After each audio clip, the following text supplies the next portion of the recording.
So I was traveling a lot around India and a bit of the neighboring countries. And once I was traveling to this tiny village called Dampus in Nepal. And when I reached this village, I had this stunning view of the Annapurna range and I was admiring the view. There was a shawl vendor who was selling these yak wool shawls. He asked me, can you click my photograph? I took out my camera and I was clicking his photograph. Right besides him, his wife was weaving these yak wool shawls. So he calls out to his wife and says, अगर हम दुनिया नहीं देख सकते तो क्या हुआ? दुनिया तो हमें देख सकती है.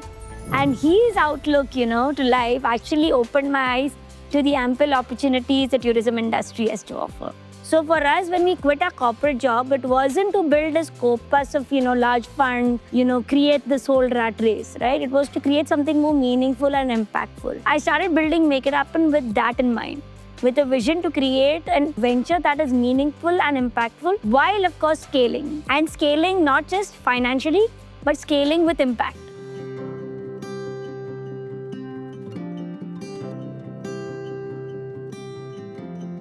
I'm Maria Victor, and I'm the founder of Make It Happen. We are an experiential travel company that brings local communities to the forefront of tourism through story-led experiences. Hi, my name is Murli Shankaran. I'm the co-founder of Make It Happen. And like Maria mentioned, we are an experiential travel company. We are essentially a platform where travelers and the local communities interact for, meaningful experiences. I'm a chartered management accountant by training. I had a comfortable corporate job.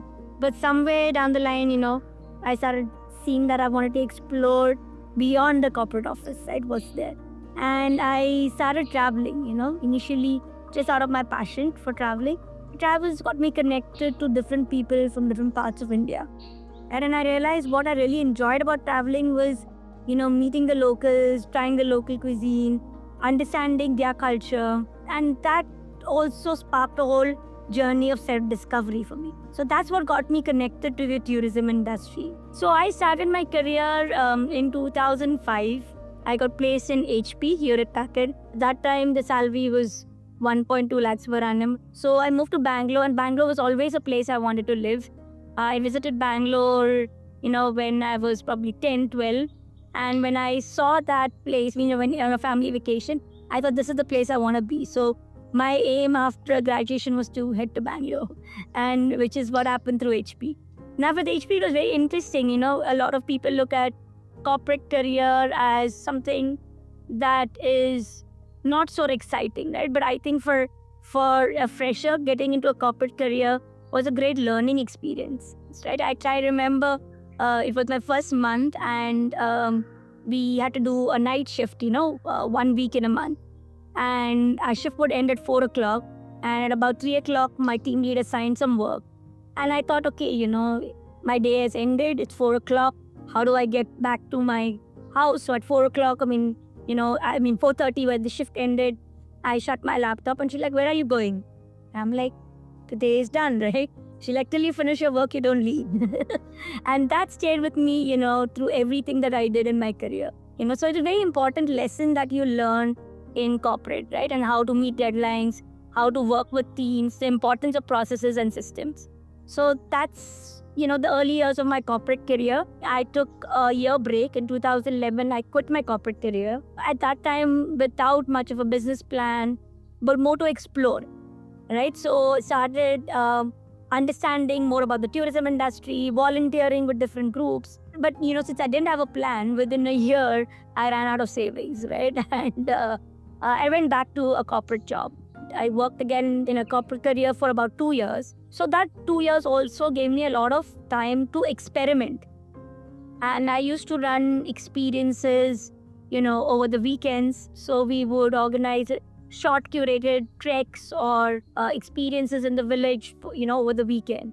So that's how we started building and getting initial traction for Make It Happen. And then, of course, in 2014, I took the plunge and then didn't look back. So when I last quit in 2014, my salary was about 12 lakhs per annum. So we approached an incubation center here in Goa called SIBA, and they supported us with a seed fund of 5 lakhs, which at that time was a step in the right direction, right? But a 5 lakh investment, of course, couldn't build the vision that we had. So I purchased a flat very early on, just at the age of 23. So I had that as, an asset that I own. The value of the flat was about 50 lakhs then. So I used the flat as use that as a collateral to actually raise money from the bank. And this helped us build, teams and systems and processes that we needed to build the business.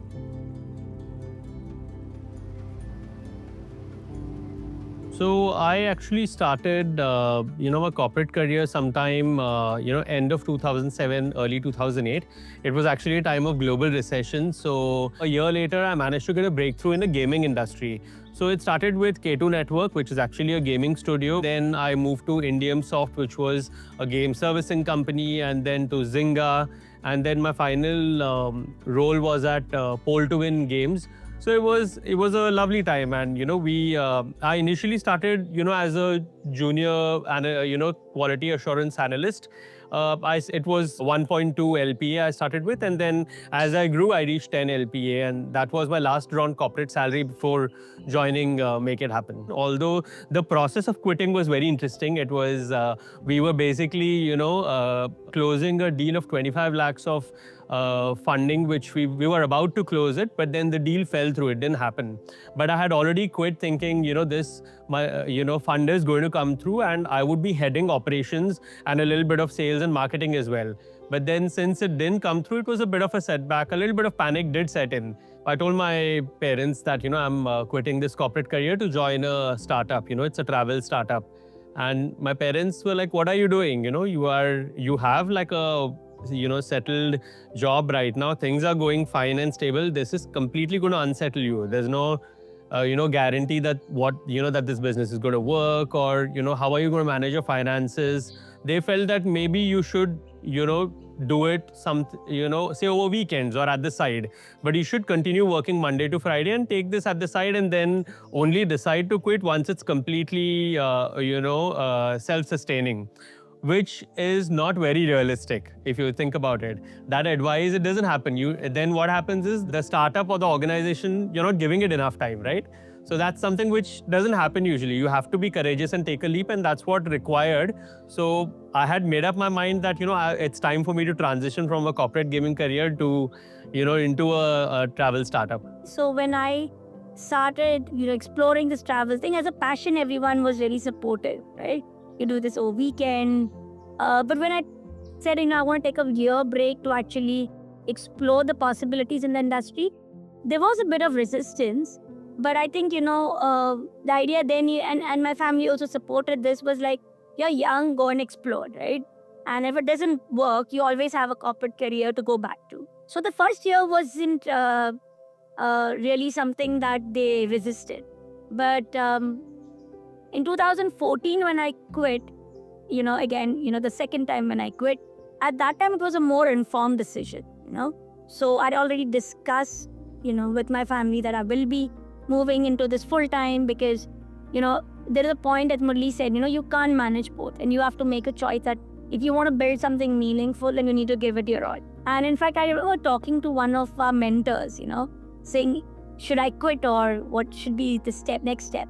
He asked me to take on a very simple exercise. He said, list down all your basic essential expenses, And when I did that, I realized it's not that much. I need to take care of myself. At that time, it was an amount of about 30,000, to pay your rent, meet your expenses. And I had an EMI, I still had a flat.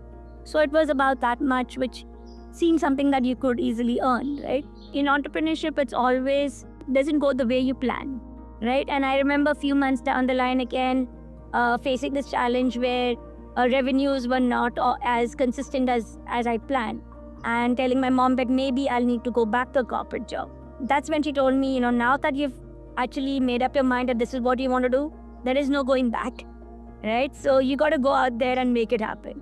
So, and whatever support you need from the family, we're here to back you. And that gave me a lot of confidence, right? That I have a family that's backing me, and all I need to do is now go ahead and make this work. Today we have a team of, management team of 5 just looking at, the operations. And then we have a team of about 40 storytellers. We work with 100 plus local communities. But all of this was built organically over time. And over the years, we started seeing traction, right? So these experiences are typically priced between 1,000 rupees to 5,000 rupees per person. So we started with 150 travelers. Today, we've catered to about 65,000 travelers. So that's the growth we've seen over the years. And that's happened because of, I said, consistent efforts. It's not one huge, investment round that we got and we pumped in with a high burn rate, but it was built in brick by brick, building a digital platform, investing in marketing, building the team, creating a community of storytellers. So Goa is a place I grew up in. And when I looked at Goa, a destination that I grew up in, and tourism was centered around the sun, sand and breeze. So it was getting a lot of traction, but it was also leading to problems of over-tourism, where the beach stretches were like getting crowded. We had festivals like Sunburn, and that led to a lot of depletion of biodiversity along the coast. It led to social hazards, right? And it did not really benefit the local communities as much. And that's when I thought, if this is the place I grew up in, is this the narrative we want people to know about Goa? So for everyone, Goa was, they related to Goan culture as hippie culture. They thought that, locals just wake up, go on the beach and party all day, right? But we grew up in a very different Goa, right? Which has a lot of festivals. And so there were different facets to Goa, from the Portuguese influences, the pre-Portuguese influences, the different dynasties that ruled Goa. And so I thought, okay, let's actually bring this story to life. So by offering standalone experiences like heritage walks, village experiences. So we wanted to bring that part of Goa in front, which is less explored, because that is not something which you can always experience by yourself. It's very seasonal. There's lots of ancient unknown history of Goa as well. Within this island itself, there are quite a lot of these shrines, For us, it was very important that we bring out the real essence of Goa. And the only way possible was to actually connect the travelers and the local community through a meaningful interaction. And that is how these experiences became a channel for it. Also, I think when we look at investment, people look at investments for financial returns. But investing in your fashion, investing in something that you believe in is also a sort of investment, right? Like for both of us, it was investing in traveling. We would travel a lot, which today we are seeing as something that has become a profession, and we are reaping that benefit. So it's a very different perspective on how you look at investment. A lot of what we do is based out of a concept which is very local, So in Goa, there's this, term or word called Susegad. To explain this term, Susegad, I would like to, narrate a story which has been passed on, through generations and across communities also. So it's a story of a fisherman, basically. So there's this fisherman who's, fishing by the coast, and a very wealthy traveler, happens to meet him. And they strike a conversation, and the fisherman, because of his Goan hospitality, offers him the fresh catch. He cooks it outdoors and shares it with with this wealthy traveler who was an erstwhile businessman. The businessman is actually enjoying this fish now, and then he asks him, hey, what you're doing is absolutely amazing. How often do you, go out to the sea and catch fish? So he says, like, I do it whenever I, feel like, and also based on tide, It's a very tide dependent activity. So he listens to him and says, okay, and how much of fish do you catch? So he's like, I've caught all of this right now. So I'll keep some for me and my family, and then the rest of it, I'll just sell it in the local market. So the businessman is listening to him intently, and he tells him that, I think you should invest in a boat, like a larger boat, right? So you can catch more, get 2 more people to be part of your team who can help you catch more. So fisherman asks him, okay, and then what do I do with so much of fish? He's like, don't just go to your local market, go to the main central market in the city and then sell. You'll make more money out of that. So he's like, okay, and then what can I do? He's like, you'll make more money. Then what you can do is you can invest in a larger boat and then catch more fish and start supplying to the entire state. Find out, which is the main, wholesale supply for fish. Fisherman asks him, okay, and then what happens? He's like, then you can start your own small fishery business. You can invest in a trawler, You can start your own fishery business. You can have a whole team and then sell a lot more fish. Then he says, okay, and then what do I do? He's like, then you'll make a lot of money, you know. He's like, and then what I'll do? He's like, then you can just be happy. You can just go and fish only whenever you want and eat whatever you like and have a chill time. He's like, that's exactly what I'm doing right now. Now, if I have to do all of this just to finally do what I'm already doing, then I'm in the right place. I don't have to do anything more. That exactly is Susegad. Susegad is to understand that, you know, you're doing something because you enjoy doing it.